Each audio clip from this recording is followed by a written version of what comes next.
Well, it's like birthing an elephant, painful, and it takes a long time to kind of first grow the elephant and then get it out there. But once you are through and on the other side, I think we'll really have something that kind of makes the community stand out. Welcome to episode 453 of the Community Broadband Bits podcast. This is Rye Marketilio McCracken here at the Institute for Local Self-Reliance. Today, Christopher talks with Belle Ryder, Orono, Maine Assistant Manager and President of the nonprofit OTO Fiber Corporation. The towns of Orono and nearby Old Town began their search for better broadband more than 10 years ago and have overcome an array of challenges in bringing a pilot project to justify future-proof connectivity to the surrounding area. Belle shares the origins of local efforts in the two communities plagued by finding themselves stuck just over the wrong side of just about every line. They were too small to entice private ISPs to commit to upgrading local infrastructure or investing in new construction that would bring fast connectivity to the region, but too small to finance a citywide network themselves. In looking for funding help, they found that existing options were considered too fast to qualify them for many funding opportunities to improve the technology in the ground, but residents were acutely aware that their broadband options were too slow to do more than the bare minimum to get online. Christopher and Belle go through the process of issuing multiple RFPs, working through a challenge by local cable providers, which saw one grant win taken away, and OTO Fiber's eventual success in showing that not only did households and businesses want better service, but they were willing to pay for it. And together with allies, local officials came up with a plan for financial stability and success. OTO Fiber's story is a testament to local resilience and resourcefulness in the face of obstacles and the value of never giving up. Now here's Christopher talking with Belle. Welcome to another episode of the Community Broadband Bits podcast. I'm Christopher Mitchell at the Institute for Local Self-Reliance in St. Paul, Minnesota. Today I'm speaking with Belle Ryder, the Assistant Town Manager for the town of Orono and the President of OTO Fiber from the great state of Maine. Welcome to the show. Thank you. Maine is it's one of our favorite states at the Institute for Local Self-Reliance. One of our fearless leaders grew up in Portland, moved back there, and Maine is just it's a very special state. So I'm always excited when we can talk to anyone from Maine. And you were one of the original municipal fiber broadband projects in Maine, if I remember correctly. We're going to go through that some today.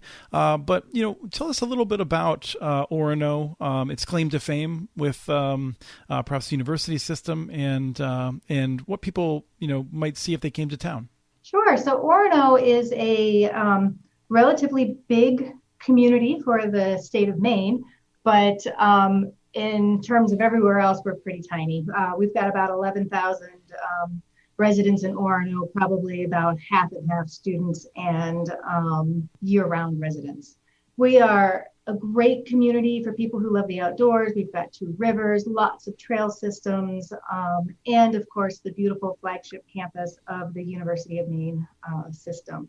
We pride ourselves on having one of the most diverse, walkable communities, and at the same time, we really want to make sure that we make it a place that people want to stay after they have done their education at the university. To support that, we have been trying to get ultra high-speed broadband into the community for more than a decade. Yes. And actually I want to come back to ultra high speed because I like that designation. Not going to settle for just high speed, and we'll talk about that. But first, for people to have a sense of where you are right now, you are the president of OTO Fiber, which is, I think there's some excitement happening right now. And tell us a little bit about what's happening. Yeah, so OTO Fiber is what's called a municipal nonprofit corporation. It's a 501c3, and its members are the town of Orono, the city of Old Town, which is our neighboring community, and the University of Maine system, which is kind of the parent of the University of Maine, the university that's in our community. We have deployed 6 miles of fiber, kind of designed to be backbone, but also last mile fiber within the community. And this is on a pilot basis, and we are getting ready to hopefully sign a contract soon within the next month to light up that pilot project. This is our proof of concept, and that we really do have people who are anxious to have, like you said, this better than high-speed broadband. We want the ultra high-speed broadband. So OTO Fiber will be delivering that to residents and businesses within a pilot project area. Correct. In the contract, are you going to be working with one of the other ISPs in Maine that goes out of their way to try to work with communities, or is the contract with someone else? So we are signing a contract with a company that is an existing ISP in Maine. We hope to be signing a contract. Sure. They've done a good job of making sure that everybody is kind of being considered in this contract, not just their best interest, but also the best interest of the network, and making sure that it is sustainable. It's great. Maine has several ISPs that seem to have, not every state has those. But I think it's relevant just since you don't have to develop a billing system and things like that. You can rely on them for that sort of thing. Absolutely. And it's going to be, kind of more on the Leverett, Massachusetts model of this is OTO fiber powered by somebody else, so that we can kind of leverage their existing marketing, et cetera, because we're an all volunteer board. And, trying to get any project to happen with an all volunteer board is so hard, but particularly if you then have to supervise paid employees and marketing and complaints and everything else. So yeah, we are definitely outsourcing. We are outsourcing complaints and taking compliments in-house. I'm kidding. That's a sustainable way to do it. Right. But, we want to make sure that we enter an agreement that is going to provide a good service to our residents. And by good service, we don't just mean that it's going to be ultra high speed and that it's on fiber that the municipalities own, but also that there's going to be good customer service, and that complaints are addressed quickly, and that we have the best interests of our community in mind. What we're about to go over is your almost Homeric, like the Odyssey effort. And so I'm curious, you mentioned the all-volunteer board. How many of them have been around since the beginning? 9 members of the board, so 3 from each entity, and probably 6 of us that have been kind of doing the long slog. 2 of our members, Bruce Segee and Jeff Letourneau. Bruce represents the town or city of Old Town, and Jeff represents the University of Maine system. We're actually involved in the 3-ring binder project, getting that funded way back. So they've been at this kind of trying to get fiber deployed for even longer than I have. Yeah, I was in the before times. 2007, 2008-ish, but in terms of this type of project, that is indeed dinosaur era. Were you able to hook into that regional network then that would allow you to get on the internet at a lower cost? The 3-ring binder is meant to be that middle mile, and it's all through, there's a big loop in northern Maine, and then a smaller loop in eastern Maine, and then a bigger loop kind of in southern Maine. And they all meet in Orono area. So smart to build a town there. I don't know what we were thinking, how we were so prescient. But actually, the University of Maine was placed in Orono because it is the geographic center of Maine. So that is also convenient for running fiber throughout the state. Also, the University of Maine has Network Maine, which Jeff Letourneau is the executive director of, and that runs the Maine Schools and Libraries Network. So that gets internet service to all schools and libraries in the state of Maine if they choose to participate, and I think most do. So he has a lot of experience. And while we are not able to directly connect our residents to that 3-ring binder because it's designed to be middle mile, we are able to, kind of leverage the connections that people already have with that network. And by people, I mean ISPs, in order to backhaul the service that they need in order to light up our network. Sure. Let's go back in time. Let's go back to when perhaps you were fooled into joining this effort, told that with a few years of effort, you would be able to have the fastest networks in the nation. So I started here in 2012, in July of 2012, and I came from a family boat building business. I have a mechanical engineering degree, and we built fiberglass boats. And then I decided on making a career change and landed in town management. And one of my very first council meetings was listening to a presentation about getting fiber deployed throughout the community. And that was a result of an effort that was spearheaded by the University of Maine and a group of interested Orono residents centered around gig.u. And gig.u was a national initiative, and I believe there's still information out there about it, but the thrust behind that initiative was to get that ultra high speed broadband out into the communities that host research universities. And the idea was to erase the difference in whether somebody was working on campus or they were working from home. So they would be able to maybe check in on experiments that are running on campus from their home, and it would be no different than if they were sitting in their office. So that we had issued out an RFP asking if anybody would be interested. We did have one company come forward and say, yes, we're very interested in doing this. This is right up our alley. This is exactly what we want to do. Unfortunately, this was kind of early on in our process, and we did the kind of the press release and the big announcement and the publicity before a lot of the research had gone into, is this actually possible for this company to do as a private company that is making an investment in the community? It turns out it just didn't meet their business model. They have offered lots of support, whether it's talking to us about different types of models that they have seen in terms of municipal networks that are successful, or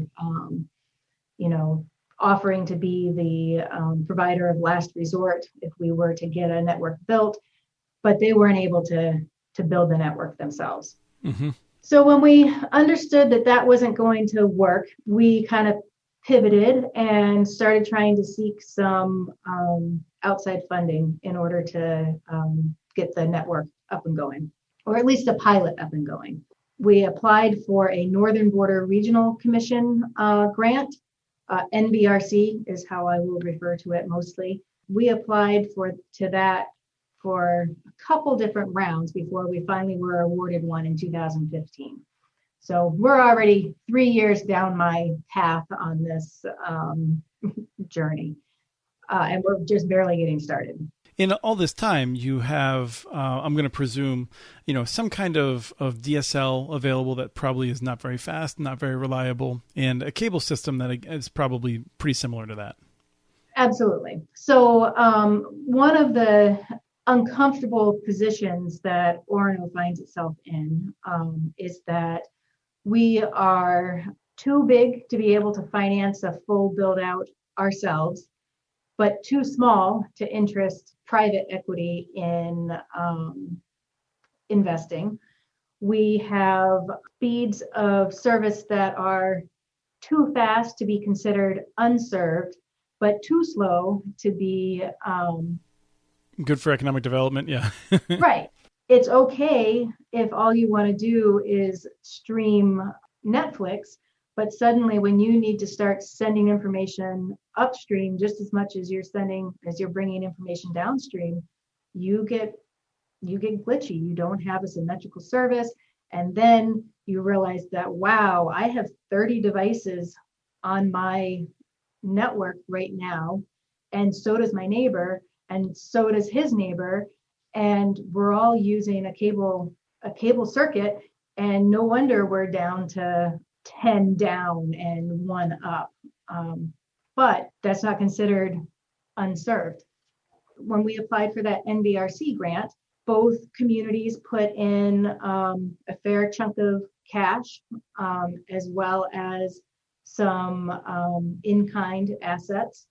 And the University of Maine system offered their existing fiber network as a match in-kind asset, so that we would be able to actually overlash to their network. For those who aren't familiar with how fiber goes up, you're literally tying your cable to their cable. And while that doesn't seem like there's a lot of value in it, make ready, which is literally making space on the poles for your fiber, costs a lot of money and takes a lot of time. So having somebody who's already in the space is very valuable. Yeah, when you say a lot of time, I was just speaking with someone in Connecticut that's noted that Frontier has taken more than a year to respond to some make-ready efforts. So it's real time. Yeah, it is real time. And each time a cable or a strand or something has to be moved from on a pole, whether it's up or down or wherever it is that you're going to be making space for you, you are paying per pole. And if you look out in your neighborhoods, there's a lot of poles. Mm-hmm. So it can be very costly. And for people who are wondering, well, wouldn't it be easier to go underground?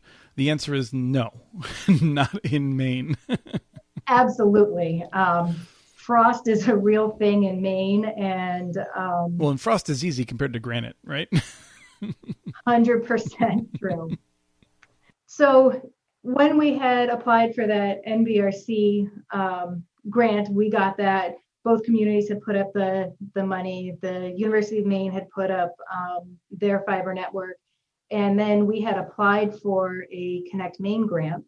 Connect Maine is the entity in Maine that is supposed to kind of redistribute the fees that are collected on your phone bills in order to deploy internet service to places that either don't have it. It's supposed to be for unserved or underserved areas. When we put in our application, we actually had the highest scoring application, and we were awarded $100,000 from Connect Maine. And Time Warner at the time was our cable franchise in the community, and Fairpoint was the phone service. Right, previously Verizon and now Consolidated. Correct. Time Warner and Fairpoint both objected to the award of a grant to OTO Fiber. We spoke with Fairpoint. Fairpoint withdrew their objection, but Time Warner prevailed, and ultimately they were successful in getting the grant removed from the OTO Fiber. And they said that because there was some service, Connect Maine couldn't provide funding to places that were just underserved when there were still unserved areas in Maine. That is something that we hear all over the place. I mean, this is the standard operating procedure for the cable companies, is to try to make sure that as long as they can find a farm somewhere that doesn't have service, that they can make sure that towns that might be the hub of the entire region are left behind. And many of us really want to see every last farm connected, but we think that we need to blend, and we need to make sure that the towns like yours are able to get some access before we've filled in every last area in the most remote areas. Absolutely. And I think that there's an important distinction to be made between the different ways that you are delivering broadband. And there's probably room for many different solutions. There's satellite, there's fixed wireless, but fiber-based broadband is as future-proof as we can make an installation at this point. the equipment on either end to light things up and carry the information. That gets upgraded every so often, probably every 5 to 7 years or so. But the glass fiber in the middle, that stays the same pretty much. And you can just continue to pass more and more information across the same physical infrastructure that's hanging on the poles. Not necessarily what you can say about copper. Mm-hmm. So we kind of picked ourselves up from losing that grant, and we continued forward. At the time that we were doing this, we were being told that what we really needed to have was a feasibility study done in the community to decide whether or not we truly needed this. Who was telling you that? It's more of like the they were telling us that, like that amorphous best practices feeling that you got every time you talked to somebody who had already done a project or was working on a project, or consultants who were probably trying to sell you their service. You heard you really should have a feasibility study, and that feasibility study is going to tell you if people want the service and how much they'd be willing to pay for it, and where it should go. Yeah, and I think there are merits to a feasibility study, but I also feel like it is the default answer when people aren't sure what else to do. Like, what do we do? Let's do a feasibility study. You know, that is exactly what it was. We need to do a feasibility study. We were thinking that what we were going to get out of it was a sales tool, so to speak, on convincing the councils of both communities that this was a good project to invest further funds in after we got our pilot project up and going. So the leadership of the communities is basically is kind of willing to put some skin in the game, but recognizes it can't fund the whole thing and is trying to figure out just how much it really wants to put all of its eggs in this basket. Is that more or less what's happening? That's absolutely what's happening. We were able to do it without using what's called general fund taxpayer dollars. So we were not affecting the tax rate yet. We needed to present a case as to how we were going to move forward, and was that going to involve general fund taxpayer dollars? And if it was, why was it a good reason to invest those funds? Yeah, I mean, as compared to a park or a bridge or various other things like that. I mean, city councils have many priorities, and one of their job is to figure out what people want. Our esteemed council chair, he's our chair now, says that there's always infinite requests for resources and finite resources to fill them. Right. And your job, I feel like, is often to evaluate those too, to make sure that the council, if they hear from someone who says a monorail would be a great idea, I think it's often your job to bring in the real cost analysis and benefits and that sort of thing as as the assistant town manager, but the town manager does the same thing. Absolutely. So, here I am wearing the hat of president of OTO Fiber, saying, this is an absolute great thing for the community, and waving the cheerleading flag. And then on the other hand, wearing my assistant town manager hat, saying, all right, well, what is this really going to do for our community? And is this truly a good investment? So that's why we did a feasibility study. We made a few mistakes when we, I think, went and did our feasibility study. One of them was choosing a national firm versus a more local Maine-based firm that might understand the facts on the Maine ground a little bit better. Maine doesn't have many local electric utilities, which makes it really hard because we don't own the poles. Mm-hmm.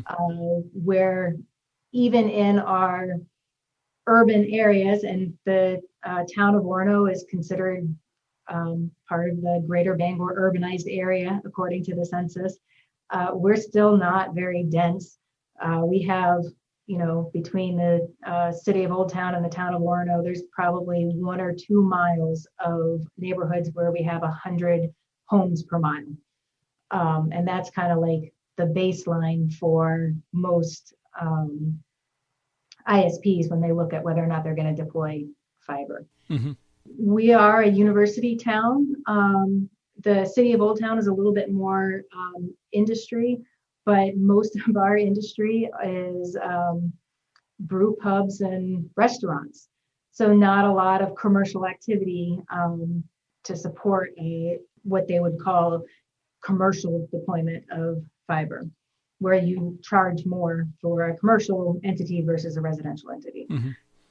So the feasibility study in some ways sets you back a little bit, is what it sounded like. Well, the great thing about the feasibility study is that it really sparked a lot of discussion with the board. So, we had started with this idea that we were going to hang some fiber, and this was going to be dark fiber. And we were essentially, just like we do for the sewer system, we were putting not pipes in the road, but fiber on the poles. And then it would be either the responsibility of the homeowner to connect to that fiber on the pole or pipe in the road, or it would be the responsibility of a service provider to do that. And that once we put up the infrastructure, the OTO fiber would just back off and move on to the next project.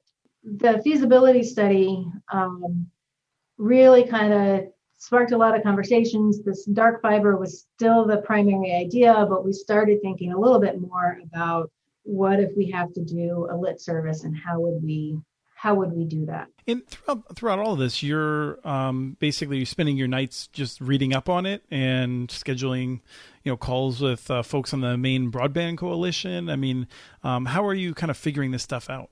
Like I said, we're very fortunate to have Jeff Paterno, who is a huge broadband advocate and professional, does this for a living, to help educate us. He would send us some resources for us to research, to think about. We had some conversations with the consultant with the feasibility study about, how other people are doing it and what other places we might want to look at and consider in terms of models. At the end of the feasibility study, we essentially got the answers that we knew were coming, or that, yes, we do want it. Yes, people are willing to pay for it. And here are the places in general where we think that it should be deployed for the pilot project. Then we started working on the RFP for designing the network. We had to refine where we decided to put the pilot project. So we had 3 miles in each community of what we called the core project, and then expansion neighborhoods in both communities.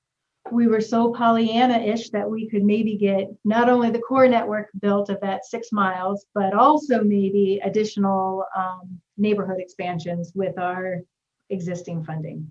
It took us a long time to write this RFP, maybe 6 to 9 months of going at first very slowly working on it, and then concentrated effort on let's finally get this thing done and pushed out the door, and get some good response back from several entities, and chose Tilson Technologies to do the design on our pilot project. They did a great job, worked through it, and then we had to put forward our RFP for construction. Once again, volunteer board. The RFP for construction takes longer than it should have to write. We get that published, and it's a long process. Once you've published an RFP, then you kind of do a pre-bid meeting to get out any information that perhaps you didn't include. Then you have to have a period where people can submit written questions, and then you respond.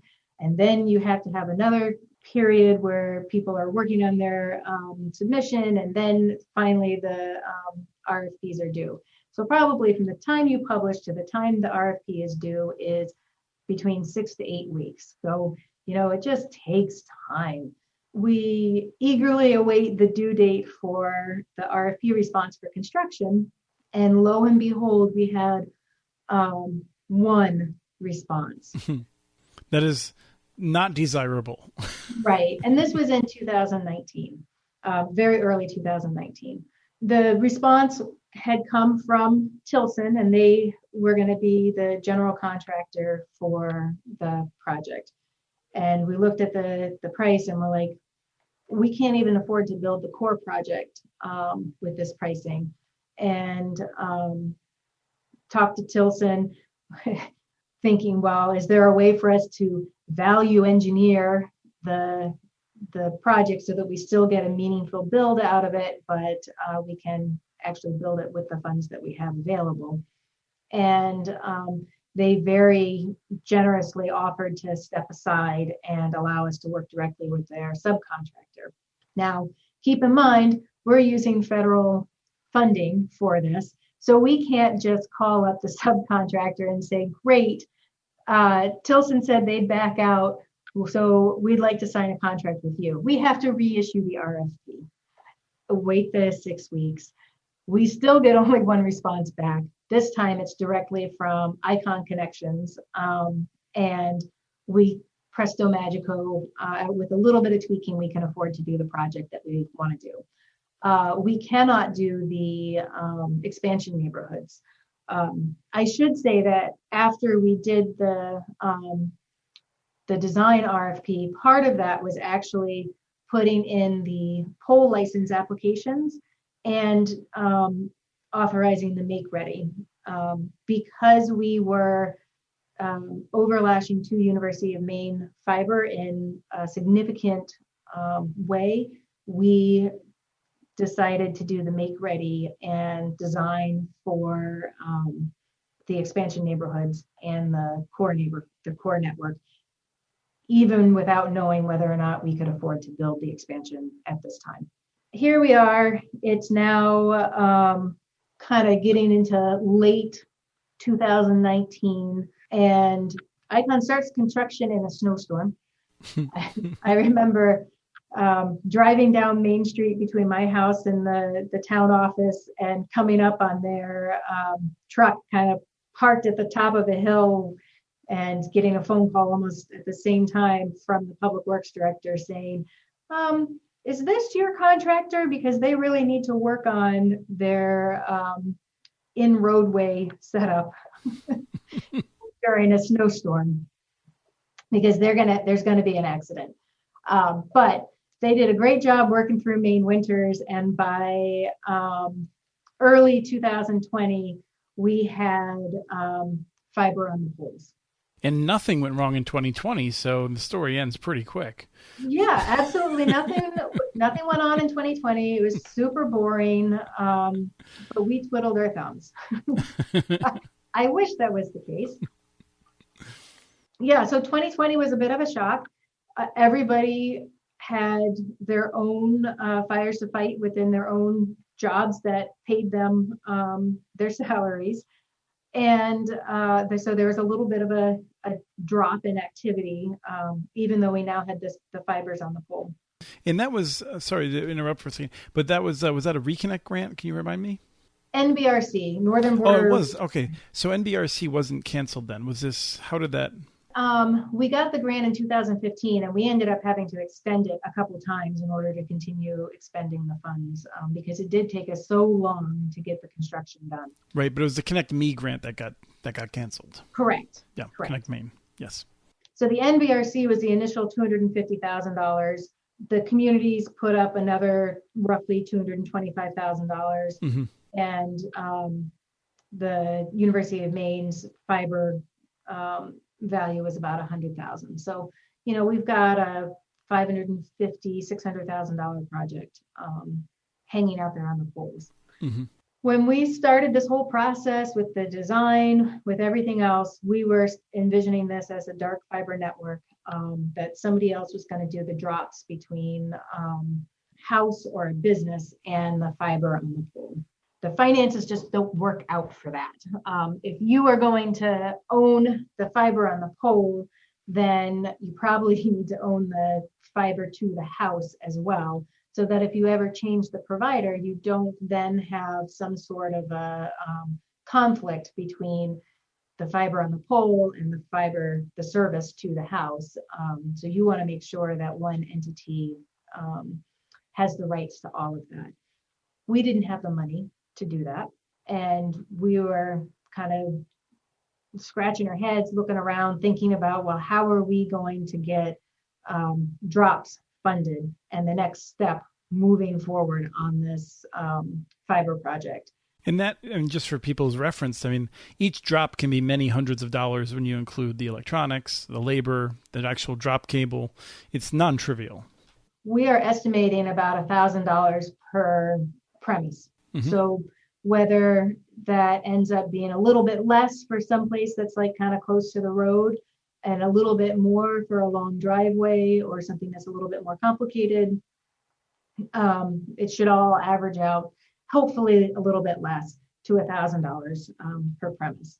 We're passing 450-ish premises with our pilot network.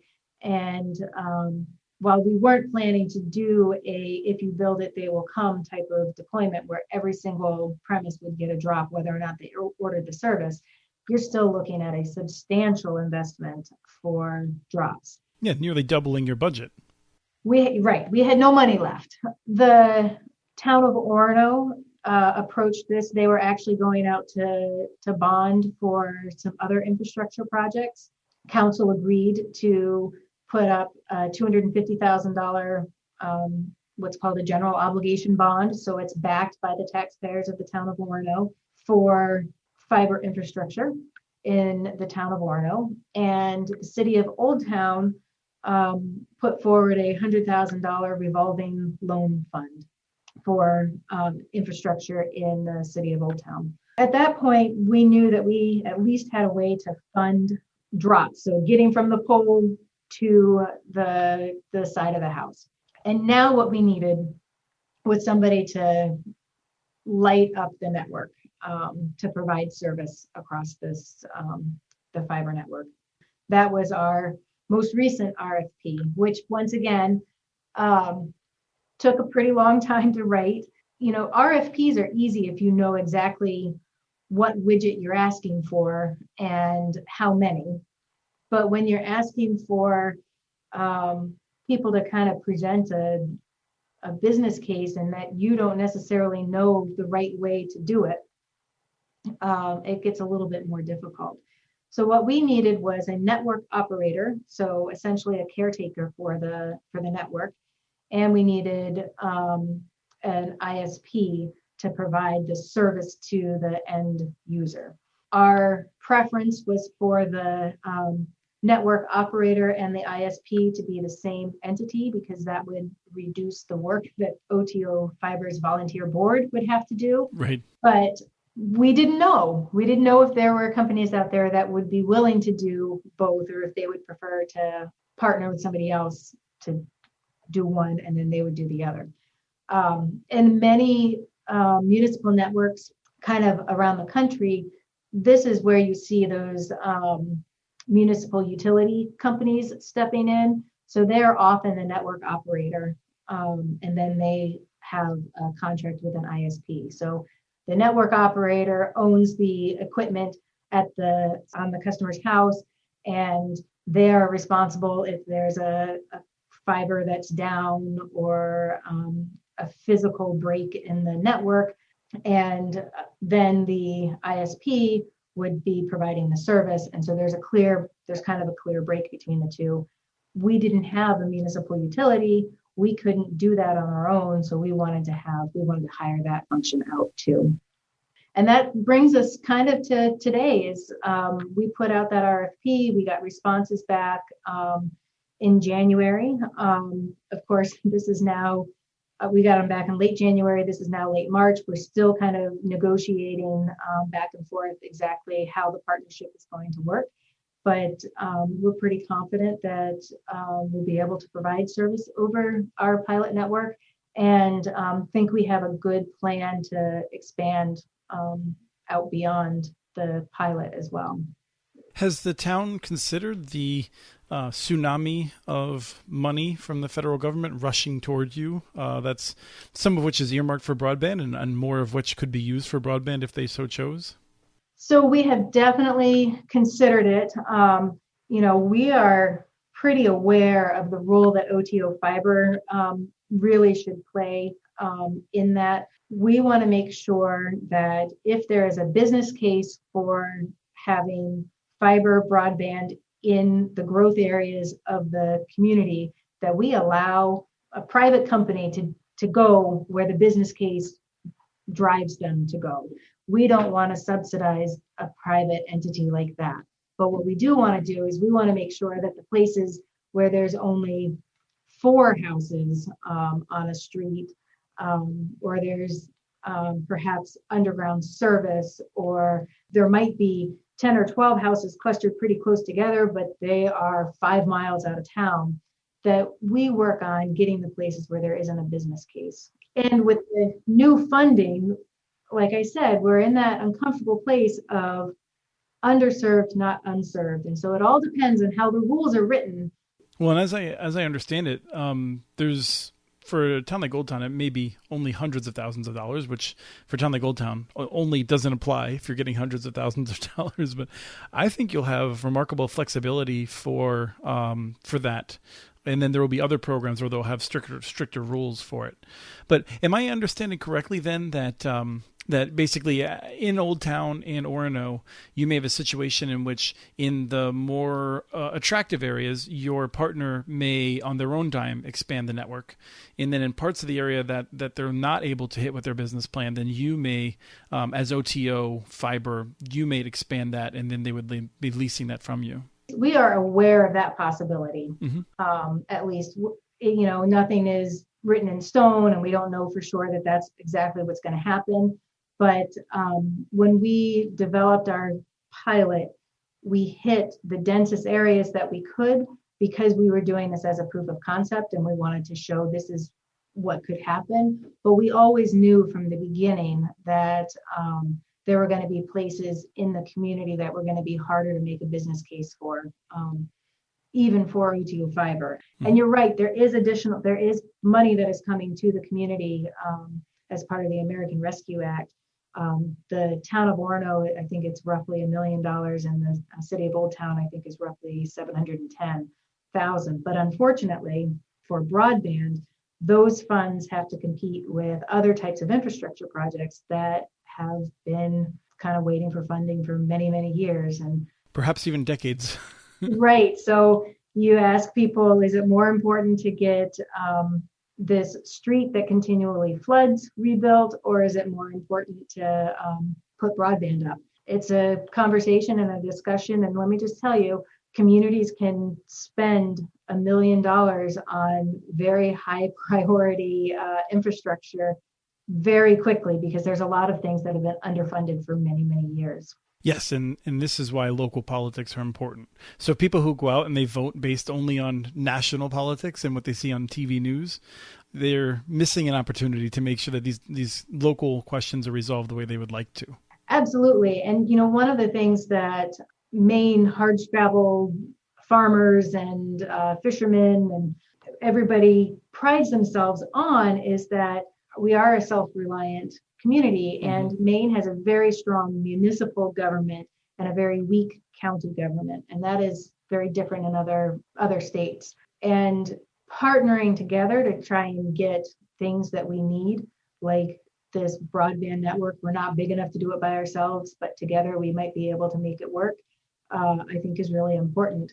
We don't want to necessarily call it local politics, because politics just has a negative connotation to it. We want to say that the politics are left at the door, and what's best for the community is what's considered in the council chambers. That's important to Maine communities. Good. And I think the New England communities in Maine have that robust tradition that does result more often in people feeling heard, I think, even if they don't get their way. So it's important. Absolutely. Thank you so much for your time today. I just think that one of the reasons I like to talk to people like you and projects like this is to understand that, in 5 or 10 years when everyone has this high quality network, and people look back and they just take it for granted, that there's at least a record of the trials and tribulations you've gone through to make it happen. And I really value that. Well, it's like birthing an elephant, it is painful and it takes a long time to kind of first grow the elephant and then get it out there. But once you are through and on the other side, I think we'll really have something that kind of makes the community stand out, and pleased with the end result. Excellent. That was Christopher talking with Belle Ryder. We have transcripts for this and other podcasts available at muninetworks.org/broadbandbits. Email us at podcast@muninetworks.org with your ideas for the show. Follow Chris on Twitter. His handle's @CommunityNets. Follow muninetworks.org stories on Twitter. The handle's @muninetworks. Subscribe to this and other podcasts from ILSR, including Building Local Power, Local Energy Rules, and the Composting for Community podcast. You can access them anywhere you get your podcasts. You can catch the latest important research from all of our initiatives if you subscribe to our monthly newsletter at ilsr.org. While you're there, please take a moment to donate. Your support in any amount keeps us going. Thank you to Arnie Huseby for the song Warm Duck Shuffle, licensed through Creative Commons. This was episode 453 of the Community Broadband Bits podcast. Thanks for listening.